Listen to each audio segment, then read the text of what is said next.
Валеријана. Валеријаната се користи како лековита билка, барем уште од времето на Стара Грција и Рим. Хипократ ги опишал неговите својства, а Гален подоцна го препишал како лек за несолница. Во средновековна Шведска понекогаш се ставало во свадбената облека на младоженецот, за да се избегне зависта на џуџињата. Астролошкиот ботаничар од 17 век, Николас Кулпепер, мислел дека растението е под влијание на Меркур и затоа има способност за затоплување.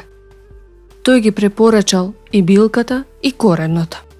И кажал дека коренот сварен со сладок сув анасон е добар за оние кои имаат кашлица.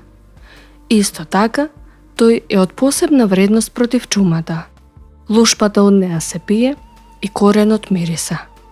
Зелената билка, ако се мачка и се нанесува на главата, се смета дека ја отстранува болката.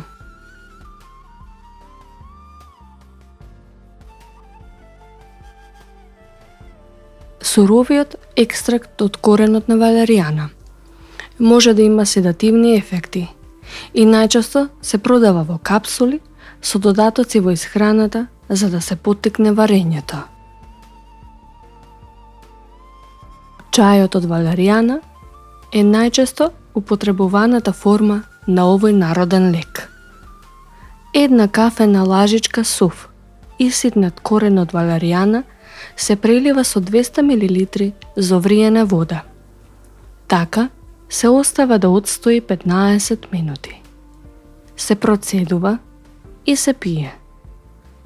Доколку не можете да го поднесете целосно мирисот на оваа билка, можете да ја измешате со некоја што има попријатен мирис, како камилицата или нането.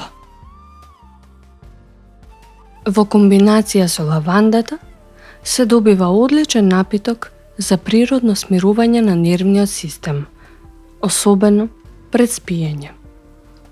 Во тој случај се препорачува да се испие барем 1 час пред да легнете. Освен смирувачко дејство, чајот од валеријана има и други бенефити како: помага при анксиозност, му помага на дигестивниот систем и го подобрува варењето, ги ублажува менструалните болки, го намалува топлотниот бран во период на климакс, го намалува крвниот притисок, ги ублажува симптомите на респираторни заболувања како астмата.